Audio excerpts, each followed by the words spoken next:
भीता भयप्रदमनिन्दितमङ्घ्रिपद्मम् संसारसागरनिमज्जदशेषजन्तु पोतायमानमभिनम्य जिनेश्वरस्य देवादिदेविकजाराट अतिशयकारी चिंतामणि पार्श्वनाथ भगवान की।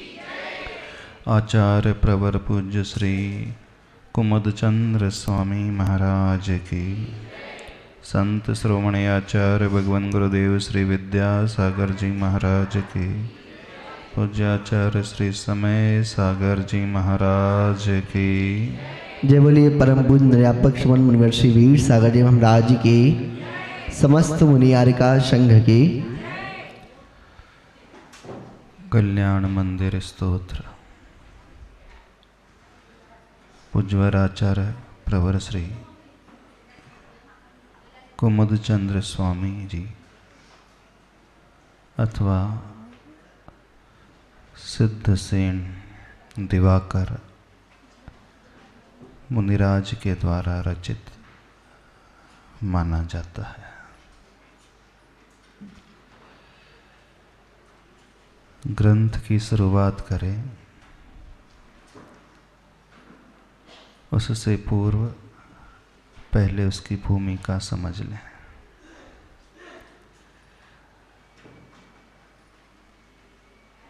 कोई भी कार्य किया जाता है, कार्य के पूर्व में हम उसे समझने की कोशिश करें। वो क्यों किया जाता है, कैसे किया जाता है,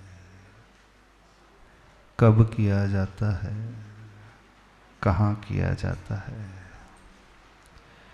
चूँकि प्रसंग स्तुति का चल रहा है, भक्ति का चल रहा है,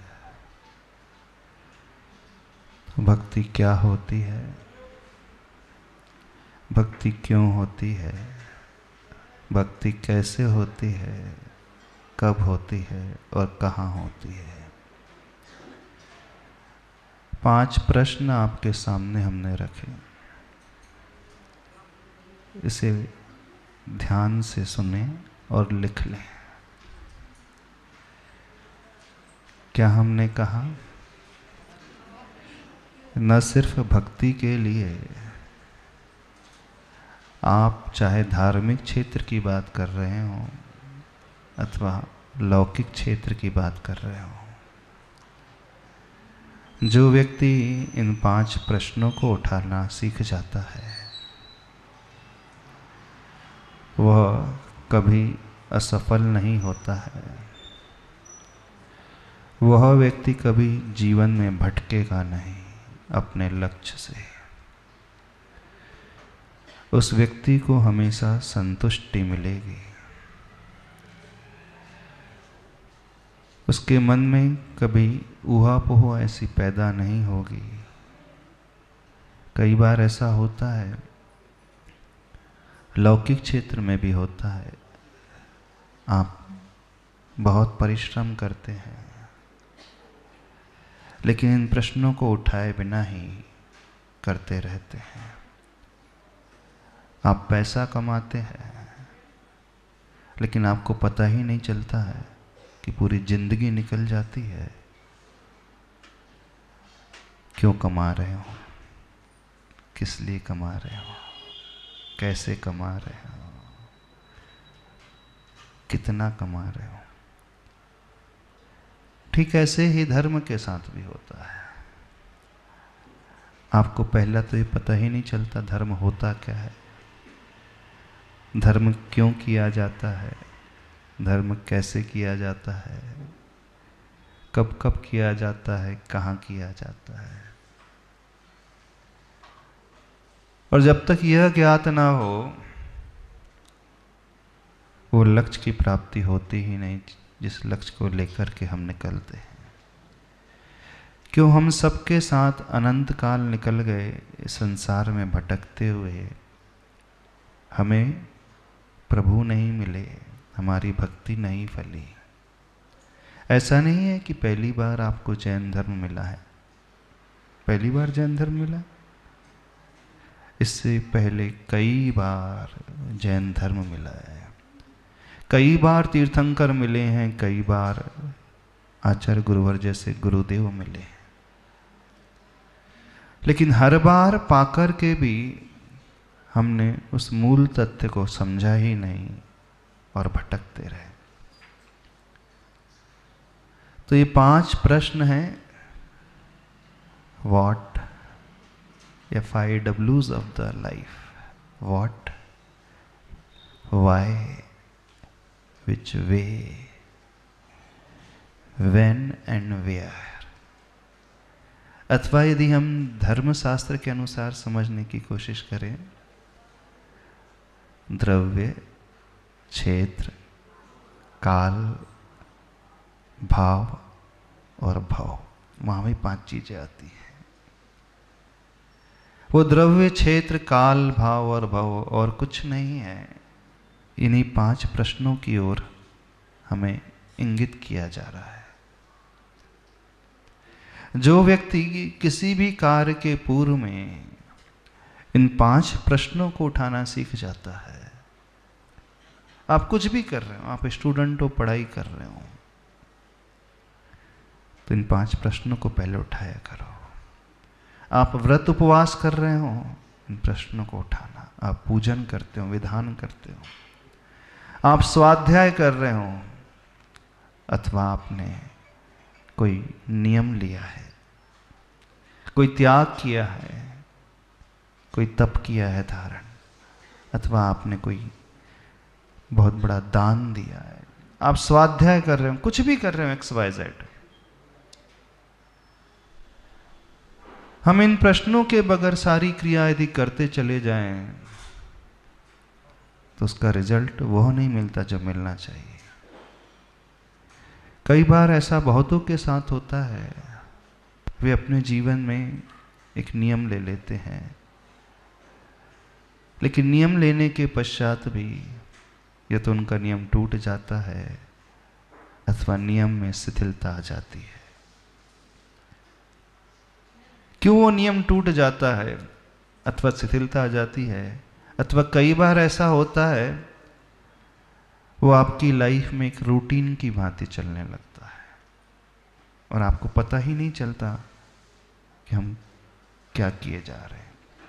होता है ना, जब आप कोई स्तुति पढ़ते हो, मान लीजिए भक्ता हमारे स्तोत्र पढ़ते हो, कई बार आप पढ़ते हो, कब शुरू हो जाता है और कब समाप्त हो जाता है पता ही नहीं चलता। होता है ना, आप विनय पाठ पढ़ रहे हो रोज पूजा के पूर्व, यही विधि ठाड़े होए के शुरू हुआ और कब अंतिम वो लाइन आ गई, पढ़ा आपने पूरा और आपका ध्यान ही नहीं जाता।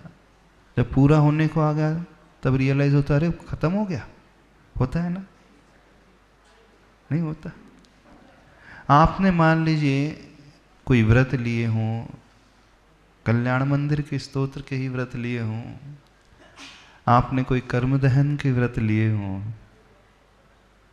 आप उपवास कर रहे हो और कर भी जाते हो पूरे, आपको ज्ञात ही नहीं हो पाता। ऐसा धार्मिक क्षेत्र में ही होता है, हम नहीं कह रहे हैं, ऐसा सांसारिक क्षेत्र में भी होता है। आप बिजनेस में लगे हो, दिन रात लगे हुए हैं, पर आप स्वयं भूल जाते हो मैं कर क्यों रहा हूं, करना है सो किए जा रहे हो। ऐसा इसलिए होता है कि व्यक्ति अपने जीवन में इन प्रश्नों को नहीं उठाता। सांसारिक क्षेत्र में कदाचित थोड़ा बहुत चल भी जाएगा, लेकिन जब धार्मिक क्षेत्र की बात आती है उस समय विशेष रूप से इन प्रश्नों को उठाया करो।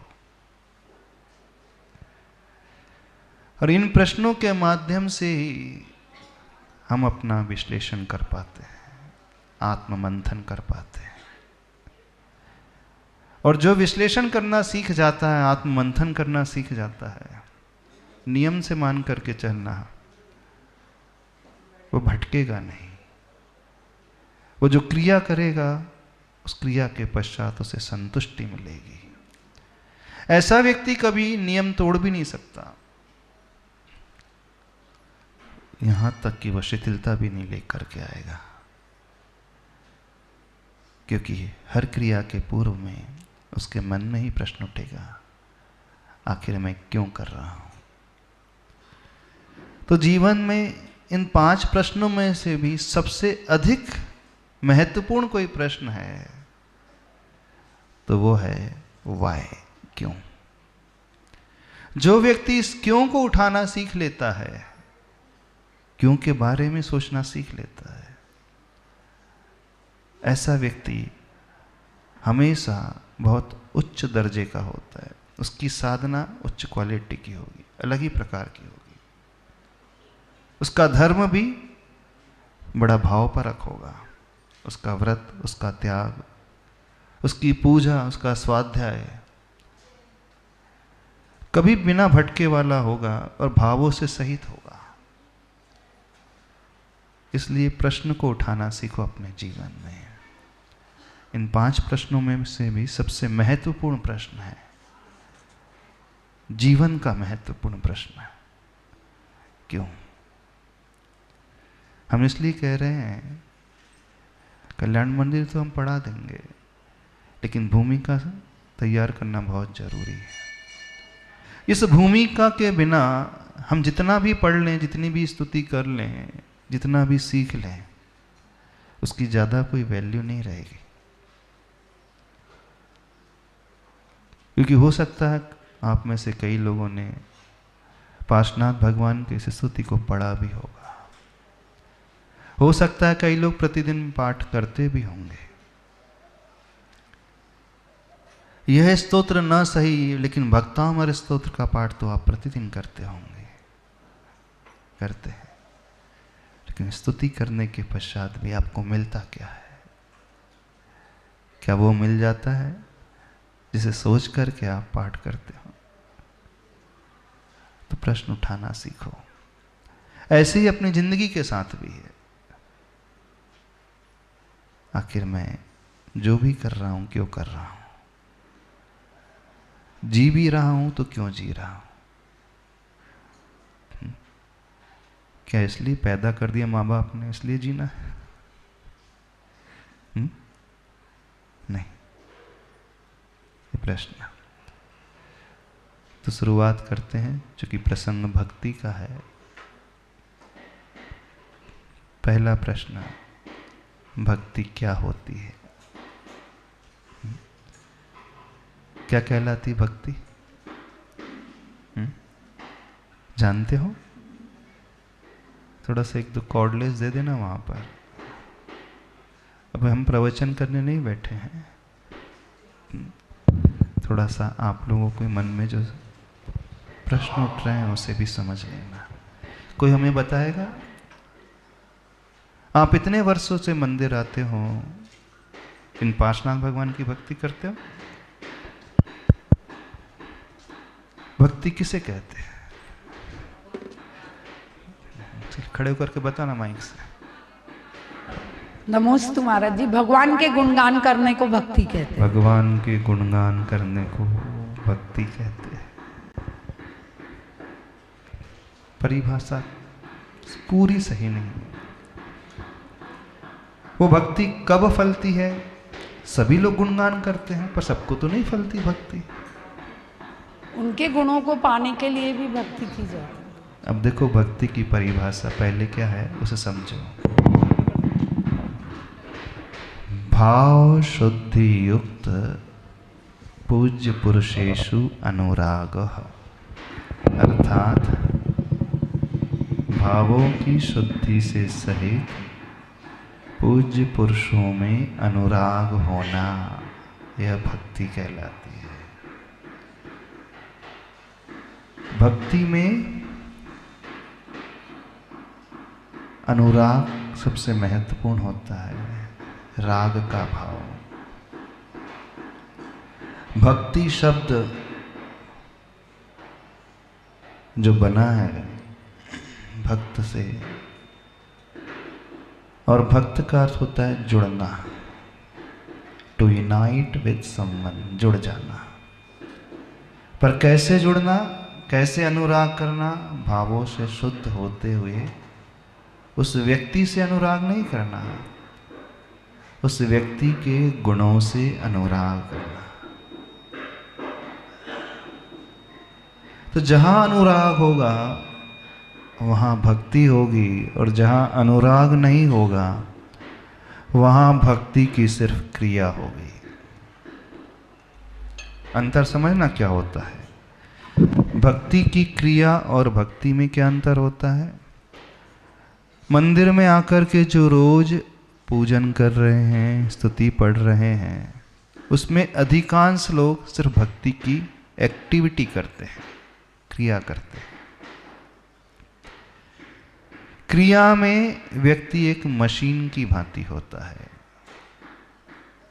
क्रिया में एक रूटीन होता है, क्रिया में उसके मुख से सिर्फ शब्द निकलते हैं, क्रिया में वो एक रोबोट हो जाता है। यदि एक रोबोट बनाया जाए, कौन सा रोबोट? जो बिल्कुल ह्यूमन बीइंग की भांति दिखता है, ऐसा नहीं कि मशीन दिख रहा है, पार्ट्स दिख रहे हैं। आजकल ऐसे भी रोबोट आने लगे हैं जो एक मनुष्य की भांति दिखते हैं, उनका वैसा ही चेहरा है, उसकी आंखों से पानी भी आता है, वो सारी सर्विस भी प्रोवाइड करता है, वो मुस्कुराता भी है, वो भावुक भी हो जाता है, वो रोता भी है। उसमें ऐसा प्रोग्राम फीड कर दिया गया है और ऐसे सेंसर लगा दिए गए हैं, यदि वो रोबोट सामने वाले व्यक्ति को बड़ा प्रसन्नचित्त दिखता है तो वो भी हंसने लगता है, मुस्कुराने लगता है। और वह रोबोट यदि सामने वाले व्यक्ति को दुखी देखता है तो उसकी आंखें भी नम हो जाती है। एक रोबोट में हम एक प्रोग्राम फीड कर दें, और प्रोग्राम कैसा कि पार्श्वनाथ भगवान के आगे खड़े होकर के उसे कल्याण मंदिर स्तोत्र पढ़ना है। ध्यान से सुनना। तो वो अक्षरशः शुद्ध उच्चारण करेगा, कल्याण मंदिरम मुदारम अवध्य भेदी, बिल्कुल सही उच्चारण करेगा। उस रोबोट में ऐसी प्रोग्रामिंग कर दी गई है कि हर श्लोक में उसे हाथ भी जोड़ना है और गर्दन भी झुकाना है और कमर भी झुकाना है। तो वो हाथ भी जोड़ता है, गर्दन भी झुकाता है, कमर भी झुकाता है, और बैठ करके भगवान को नमोस्तु भी करना है, और नमोस्तु भी कर लेता है। और वो पूरा कल्याण मंदिर स्तोत्र शुरू से लेकर अंत तक पढ़ता है। तो हमें बताना उस रोबोट को कितना पुण्य लगेगा? क्यों बताओ, रोबोट को कितना पुण्य लगेगा? वो हाथ भी जोड़ रहा है, गर्दन भी झुका रहा है, कमर भी झुका रहा है, बैठ भी रहा है, और तो और उसमें ऐसी प्रोग्रामिंग फीड कर दी गई है, थोड़े से आंखों को नम भी करना है। हाँ, पुण्य मिलेगा उस रोबोट को। अरे बड़ी अच्छी एक्टिविटी कर रहा है और शुद्ध उच्चारण कर रहा है। जैसा लिखा है आचार्य भगवान ने, वैसा ही वह कल्याण मंदिर स्तोत्र का उच्चारण कर रहा है। तो पुण्य तो मिलेगा। अच्छा, वो रोबोट है। अच्छा, आप लोग मंदिर आते हो, भगवान की स्तुति पढ़ते हो, कब कब रोबोट बन जाते हो? हाँ ऐसा तो नहीं रोबोट बन करके भगवान की भक्ति कर रहे हो। अधिकांशतया ऐसा ही होता है। आप बहुत अच्छे से पढ़ रहे होंगे क्योंकि आपको कंठस्थ हो गया, याद हो गया ना। भक्तामृत स्तोत्र कितनों को याद है? वेरी गुड, सबको याद है। आप भगवान के सामने स्तुति पढ़ते हो, शुरू से लेकर अंत तक पढ़ते हो। शुरू से लेकर अंत तक एक रोबोट पढ़ रहा है, कि एक भक्त पढ़ रहा है, हम ये पूछना चाह रहे हैं। रोबोट पढ़ रहा है कि भक्त पढ़ रहा है? पूरे 48 काव्य में, 44 काव्य में आप भक्त रहते हो?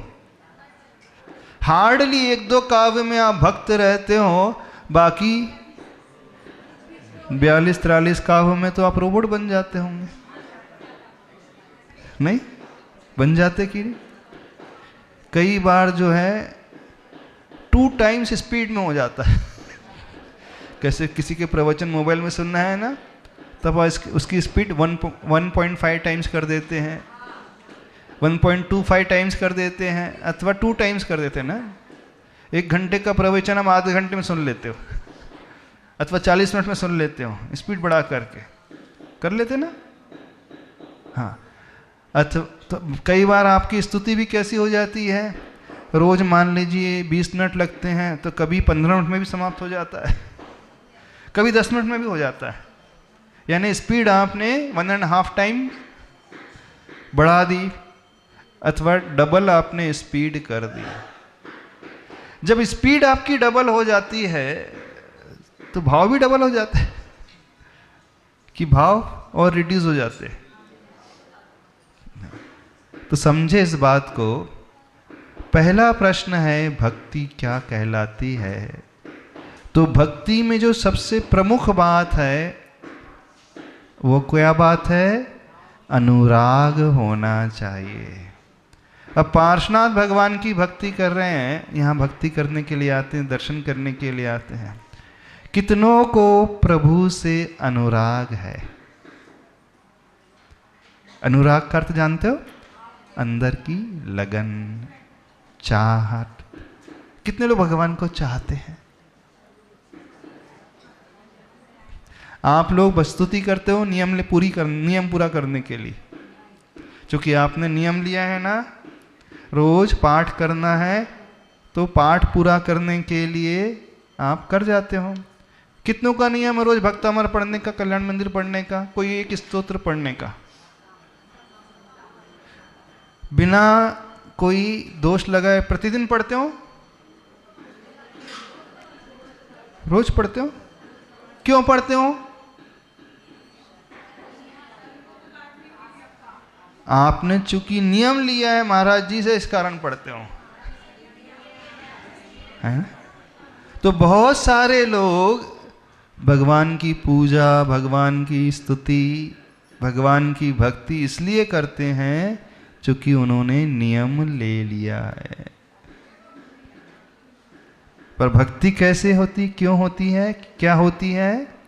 तो भक्ति में सबसे इंपॉर्टेंट बात है अनुराग।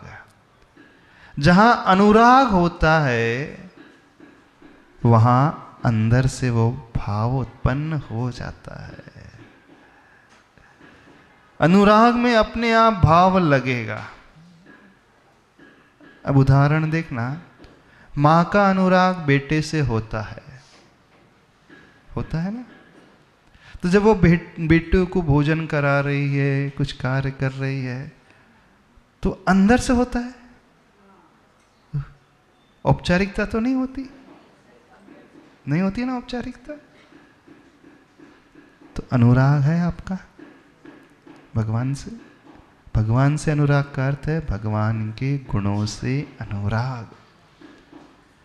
तो गुणों से जुड़ने की बात, गुणों को चाहने की बात। यदि हमारे भीतर वो राग का भाव पैदा हो जाएगा तो स्वाभाविक रूप से जब हम भगवान के समक्ष आएंगे तो अंदर से हम झुकते चले जाएंगे। हमारा हृदय अंदर से वैसा निर्मल होता चला जाएगा। तो पहली बात समझे सभी लोग, भक्ति तो करना है लेकिन अंदर से राग का भाव, चाहत का भाव पैदा करना है। कैसा चाहत, कैसी चाहत, कितनी चाहत?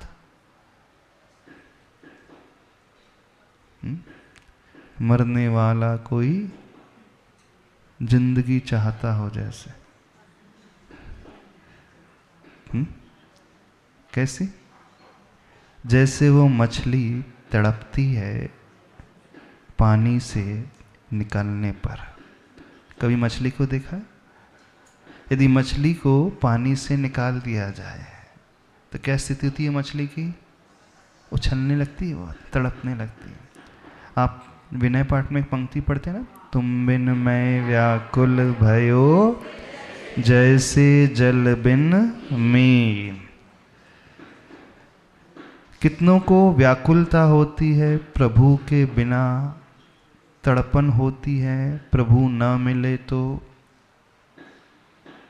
बताना,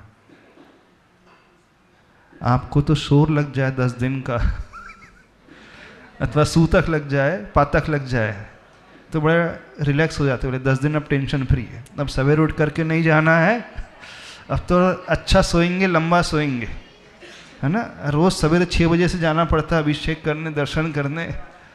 अब तो क्या है, अब बच्चे लोग हैं, जब सूतक लग जाता है तब अच्छा लगता है ना 10 दिन, है ना। मंदिर नहीं आना है, पूजा नहीं करना है।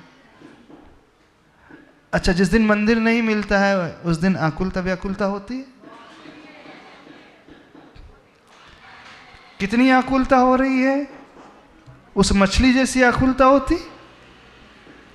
तो राग कैसा होता है, उस मछली के तड़पन की भांति। वो मछली क्यों तड़पती है? वो चाहती है कि ऑक्सीजन मिले मिले, लेकिन जैसे ही भूमि में आ जाती है तो उसको ऑक्सीजन नहीं मिलती है। उसका पूरा शरीर, उसका एक एक रोम क्या डिमांड करता है, उसका मन का कौन सा भाव रहता है, कौन सी तीव्र आकांक्षा रहती है, बस किसी तरह वो प्राणवायु ऑक्सीजन मिल जाए, और उसके लिए वो तड़पते रहती है। तो भक्ति में वह तड़पन, यानी जब तक भक्त को वो प्रभु ना मिले तो वो इतना तड़पता है, उससे कुछ भी नहीं सूझता, कुछ भी नहीं रुचता। भगवान ना मिले तो उसे ना भोजन रुचेगा, ना पानी रुचेगा, ना घूमना फिरना। जैसे आपको जिस दिन भगवान नहीं मिलते, भोजन का किया जाता है, पानी पिया जाता है, आप तो सच्चे से खा पी लेते हैं। प्रभु नहीं मिले मान लीजिए तो भोजन कर लेते ना अच्छे से, पानी भी पी लेते, नाश्ता भी कर लेते, सब कुछ करते कि नहीं, सारे कार्य करते कि नहीं, संसार के करते हो ना। अब मछली को तो और कुछ सूझेगा नहीं उस समय। मछली को सिर्फ जो सूझता है बस वही सूझता है, किसी तरह ऑक्सीजन मिल जाए, उसके अलावा उससे कुछ नजर नहीं आता है। तो जहां भक्ति होती है, यदि भक्त को प्रभु ना मिले तो वो अंदर ही अंदर तड़पने लगता है, किसी तरह मैं भगवान के पास पहुंच जाऊं। इसलिए भोजन भी नहीं करता, पानी भी नहीं पीता। इसलिए कहा जाता है ना कि जब भगवान के दर्शन नहीं मिलते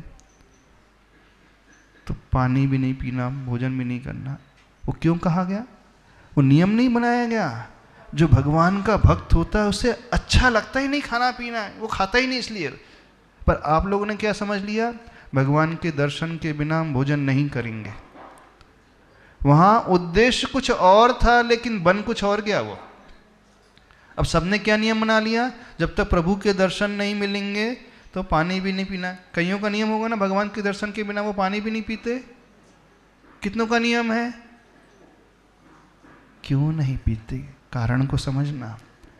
वो इसलिए नहीं पीता है जो भक्त होता है क्योंकि उसे रुचता ही नहीं, अंदर उसके जाता ही नहीं, एक घुट पानी भी अंदर नहीं जाएगा। पर आपने नियम के लिए पानी छोड़ा, अंतर समझना। आपकी धारणा क्या बनी, हमारा नियम है प्रभु के दर्शन रोज करना है, और जिस दिन दर्शन नहीं है उस दिन भोजन भी नहीं। तो जो प्रतिमाधारी या श्रावक होते हैं, मान लीजिए लंबी यात्रा कर रहे हैं ट्रेन में, दर्शन नहीं मिले तो खाते पीते नहीं। उनसे पूछो भाई क्यों नहीं खा पी रहे, बोले हमने नियम लिया है। उद्देश्य इस प्रकार के नियम का था ही नहीं हुआ। उद्देश्य क्या था, वह तीव्र अनुराग की ओर लाने की बात थी। वो तीव्र तड़पन की बात सहज स्वाभाविक होती है, वो जबरदस्ती की नहीं जाती पैदा। मछली से कहा नहीं जाता कि उछलो, कहा जाता है मछली से, वो सहजता से उछलती है, स्वाभाविकता है उसके साथ। तो जो अंदर से प्रभु को चाहेगा, अंदर से प्रभु के प्रति जिसका राग होगा, उसके सामने थाली सजा करके भी रख दी जाएगी ना, तो कंठ से एक निवाला अंदर जाएगा ही नहीं। बोले मैं कैसे खा लूं, मुझे आज प्रभु नहीं मिले। वो नियम को ध्यान में रखते हुए त्यागेगा नहीं, उसे रुचेगा ही नहीं, इस कारण हो रहा है। तो मुख्य बात वहां पर ये थी, लेकिन बात बिगड़ कर के ये हो गई कि सबने ये समझ लिया भगवान के दर्शन के बिना हमें भोजन नहीं करना है, भगवान के दर्शन के बिना हमें जल ग्रहण नहीं करना है। लोगों ने नियम से बांध दिया उसे, और जब हम उसे नियम से बांध देते हैं तो उस रहस्य को ही गायब कर देते हैं। रहस्य वहां पर यह था, अंदर वो राग का भाव होना चाहिए था, उस राग को ही भक्ति कहा जाता है। तो आप बताइए कितनों ने भक्ति की है अभी तक?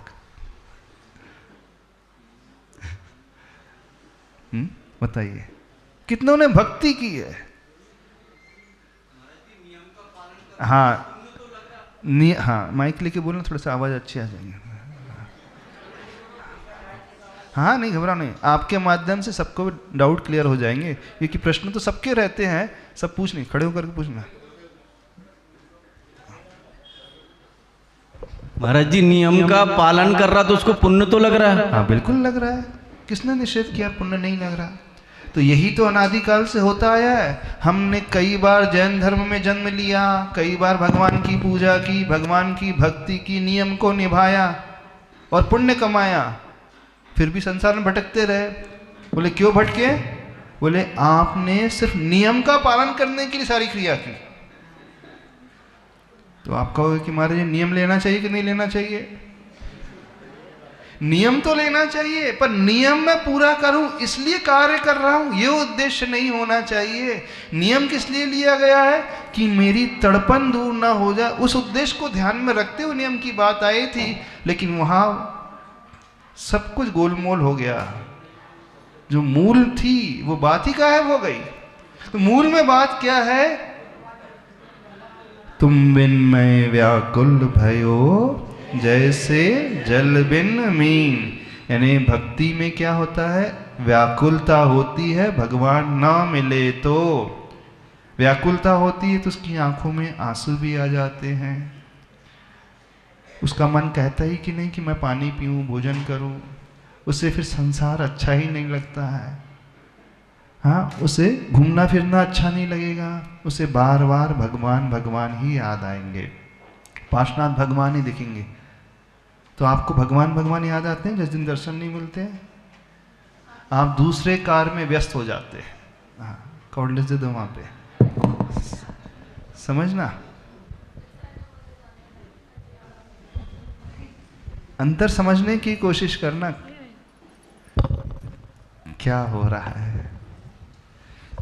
अभी हम कल्याण मंदिर गुरुदेव, पढ़ाना शुरू हम कर लोग रहे हैं, पर पहले हाँ। हमारी भक्ति की परिभाषा में, मैं जो बचपन सालों से करती आई हूँ, उसमें जब मैं भक्ति करती हूँ तो मैं सभी तीर्थों की वंदना कर लेती हूँ। तो ये उपयुक्त है कि नहीं? प्रश्न सभी तीर्थ एक तीर्थ से मतलब यह है ही नहीं। प्रश्न भक्ति क्या होती पहले वो समझे। भक्ति का अर्थ है तीव्र अनुराग, तीव्र चाहत, प्रभु के प्रति तीव्र ललक, तीव्र लगन। हो सकता है वो एक क्षेत्र से भी हो सकती है, सभी क्षेत्र से भी हो सकती है, एक प्रभु से भी हो सकती है, सभी से भी हो सकती है, लेकिन अंदर वो तीव्र ललक होना चाहिए, तीव्र राग। जैसे उस मछली के मन में भीतर होती है, किसकी ललक होती है?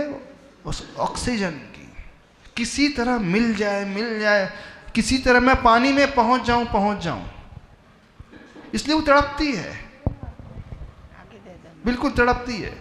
तो जो भक्त होगा वो तड़पेगा, किसी तरह भगवान के पास पहुंच तो जाऊं, ये सोचेगा वो। क्या हुआ?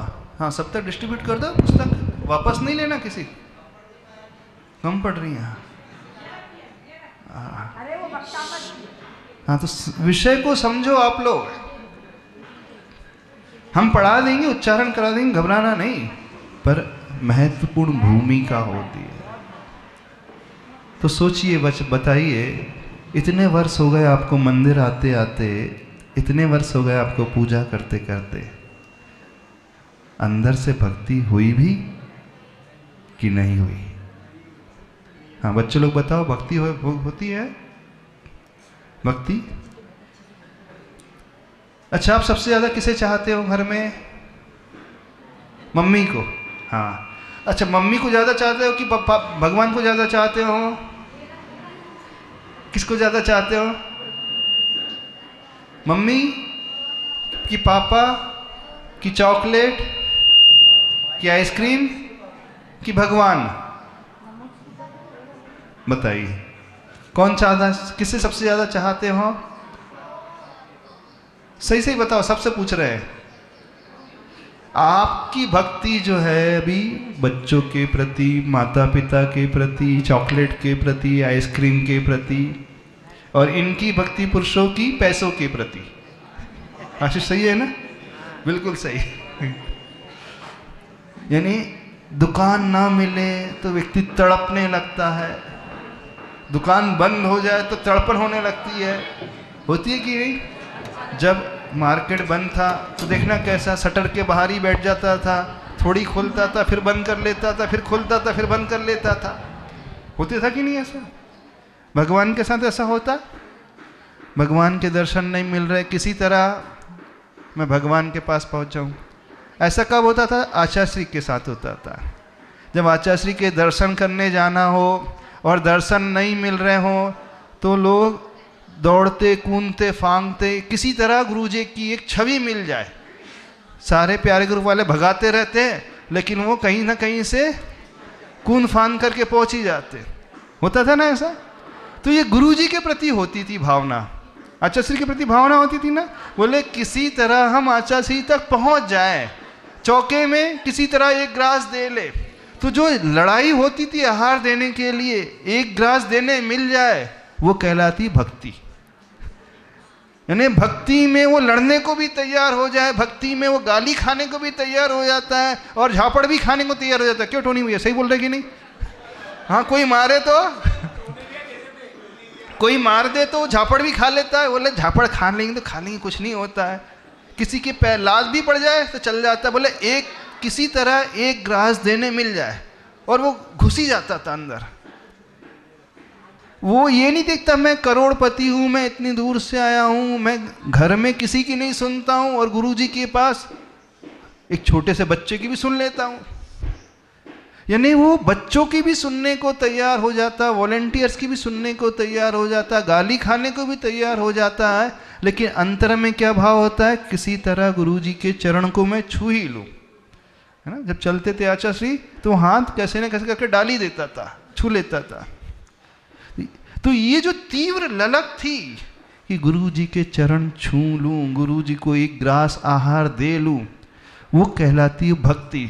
उसमें व्यक्ति कुछ नहीं सोचता है, ना अपशब्द के बारे में, ना हाथ पैर के बारे में, ना मेरी इंसल्ट हो जाएगी, ना मेरे वस्त्र गंदे हो जाएंगे, मैं कहाँ मट्टी में बैठ जाऊँगा, कुछ नज़र नहीं आता। उससे सिर्फ क्या नज़र आते थे?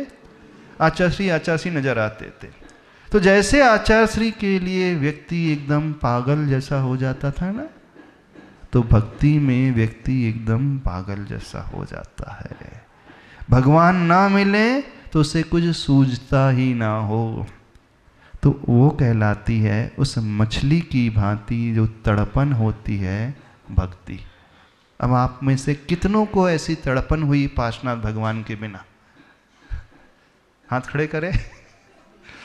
जिस दिन पार्श्वनाथ भगवान ना मिले तड़पन हुई? कितनों को हुई? नहीं, आचार्यश्री के बिना तो हुई होगी, बहुतों को हुई होगी, है ना, बहुतों को ही ना। तभी तो लोग अपना घर छोड़ करके 200 किलोमीटर दूर भी चले जाते, 500 किलोमीटर दूर भी चले जाते थे, चौका लगाने चले जाते थे। वहाँ कमरा नहीं भी है, साधन नहीं भी है, कुआं नहीं भी है, 10 किलोमीटर दूर से पानी ला लेते थे। एक छोटे से घर में, अजैन के घर में 4x6 के घर में आप चौका भी लगा लेते थे, मेहनत भी कर लेते थे, वहाँ इलेक्ट्रिसिटी नहीं है, पंखा नहीं है और गर्मी का समय है, पसीना पसीना हो रहा है, फिर भी लगा लेते थे। लगाते थे कि नहीं? क्यों? क्योंकि गुरुजी से वो तीव्र राग था, वो आचार्य भगवान के प्रति तीव्र समर्पण था। तो ऐसा समर्पण, ऐसा राग भगवान के प्रति कितनों का आया, हमने ये जानना चाह रहे हैं। एक कभी नहीं। फिर क्या किया मंदिर में आकर के? वैसा क्या किया?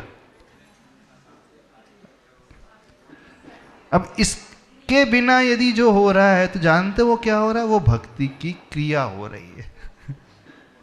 भक्ति की क्रिया कैसी होती? जैसे वो रोबोट कर रहा था। रोबोट क्या कर रहा था? उससे कहा गया कि पार्श्वनाथ भगवान का स्तोत्र पढ़ना है, कल्याण मंदिर, तो शुरू से लेकर आखिरी तक उसने पढ़ लिया। तो रोबोट ने भक्ति की ना? तो क्या किया रोबोट ने? हाँ, भक्ति की क्रिया की। तो आप लोगों ने अभी तक क्या किया? भक्ति की कि भक्ति की क्रिया की? समझे रहस्य को?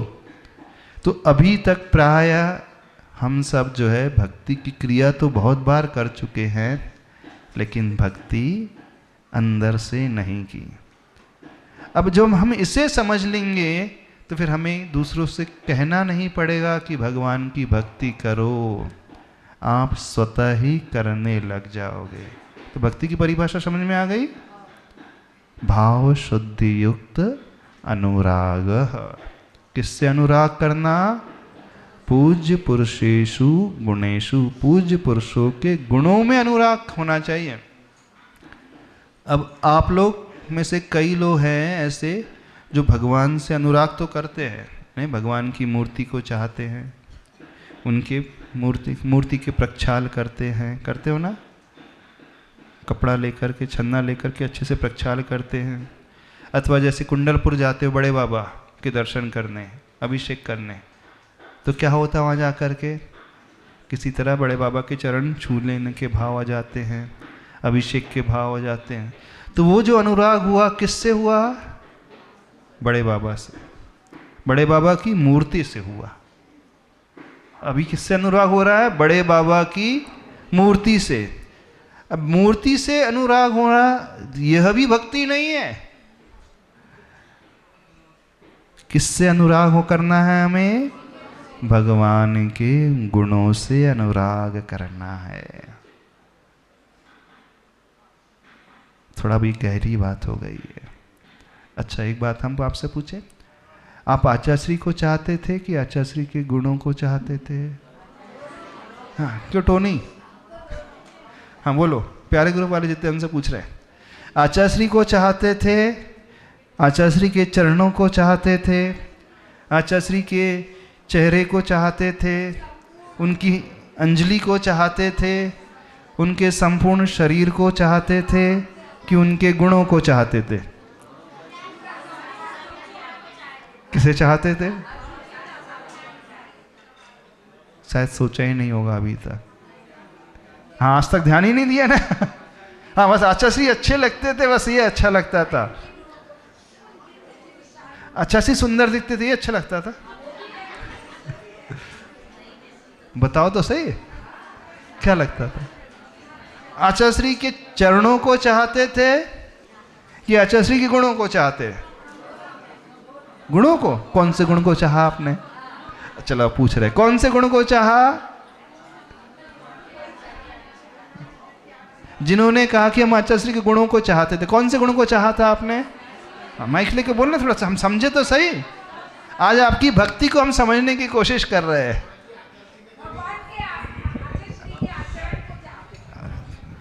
शब्दों में बोल रहे हैं क्या? कौन से गुण को चाह रहे थे? अरे 36 का नाम ही नहीं पता होंगे, 36 कौन से होते हैं? इसमें से कईयों को ये 36 गुण के नाम नहीं पता होंगे। हाँ। नमस्ते महाराज जी। हाँ। आचार्यश्री में हमें भगवान का रूप दिखता था। हाँ। ऐसा लगता था भगवान है वो साक्षात। अच्छा। और उनके हर गुण हमको इतने अच्छे लगते थे कि हमको उनसे तो कौन सा गुण चाहते थे आचार्यश्री? हर चीज, उनकी हर चर्या बहुत अच्छी थी।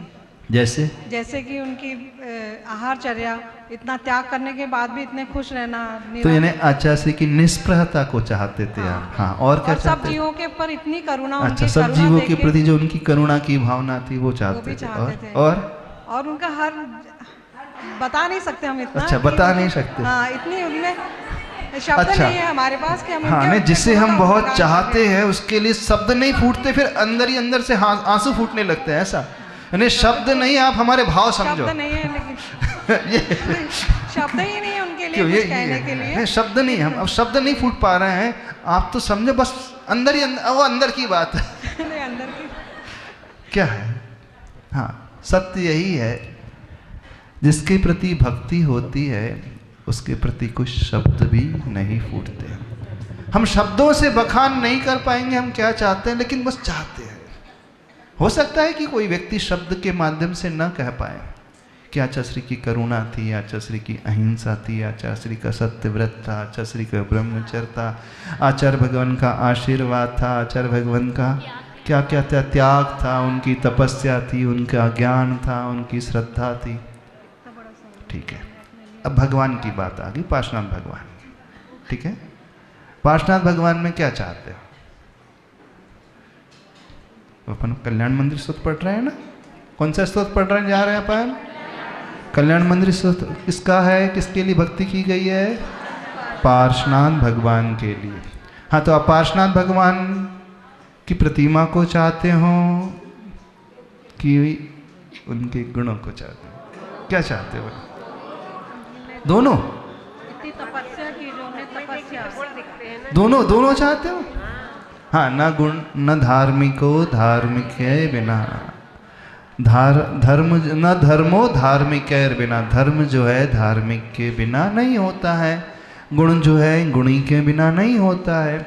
ये सत्य है कि हमें गुण नहीं दिखते, हमें गुणी दिखता है।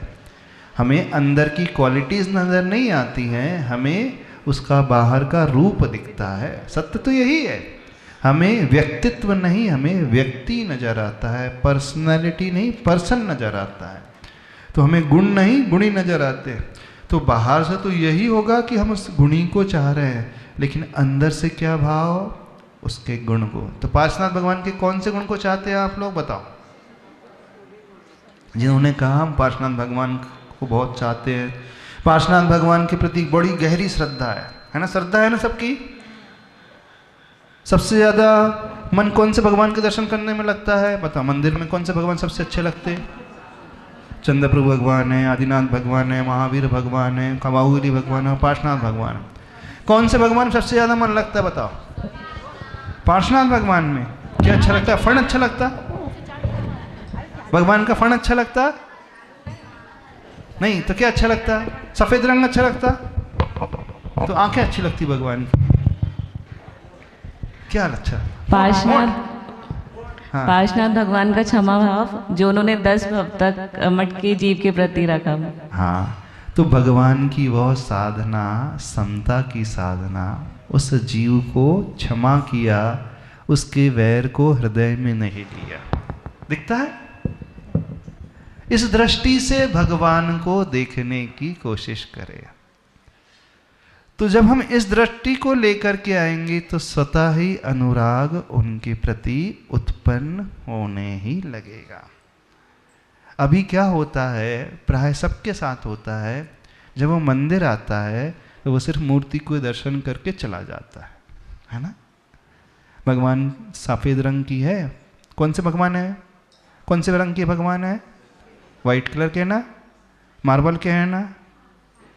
नहीं है? मार्बल की प्रतिमा है कि नहीं?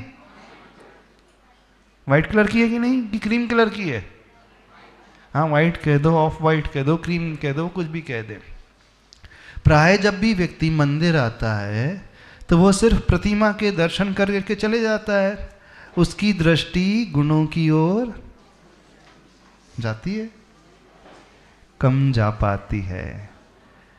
अब दृष्टि यदि हमारी गुणों की ओर जाने लगेगी तो हम स्वतः ही उन्हें अच्छे से चाहने लगेंगे।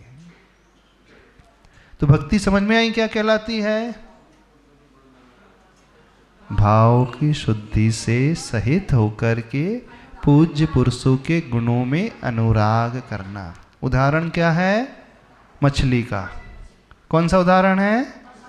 मछली का। तुम बिन मैं व्याकुल भयो जैसे जल बिन मीन। यानी भगवान के दर्शन नहीं मिले तो फिर उस दिन क्या पानी अच्छा लगेगा पीना? कोई बोल ही नहीं रहा। महाराज जी वो तो पानी पीना ही पड़ता है, प्यास लग रही है, भोजन करना ही पड़ेगा, भूख लग रही है, ये होता है। यदि उस दिन हमें भोजन बहुत टेस्टी लग रहा है तो समझना हम भगवान को नहीं चाहते। हम मानते हैं चूंकि शरीर है, शरीर चलाने के लिए हो सकता है उसे भोजन करना पड़े, लेकिन वो भोजन करेगा नहीं, बेमन से उसे भोजन करना पड़ेगा। कैसे? जैसे घर में जब कोई बीमार हो जाता है तो माँ भोजन कैसे करती है? अच्छा टेस्ट लेकर के करती है। बेटा सा बीमार है, बुखार आया है, भोजन तो करती है वो, लेकिन कैसे? रूखे मन से करती है। अब शरीर को चलाना है, थोड़ी शक्ति भी चाहिए, इस घर के सारे कार्य भी करना है, इसलिए वो भोजन करती है, लेकिन उस भोजन में उसे आनंद नहीं आता। तो ऐसे ही यदि जिस दिन उसे दर्शन नहीं मिलते हैं, वो कार्य तो करता है घर गृहस्थी के सारे, लेकिन अब मजबूरी में बड़ा बिना आनंद लिए, बिना रुचि लिए करना पड़ रहा है। तो ऐसी परिणति यदि हमारी होने लगे तो मानना हमारी भक्ति है। तो सब लोग अपना अपना अध्ययन करो। ऐसा भाव होता है? यदि नहीं हो रहा है तो कोशिश करना।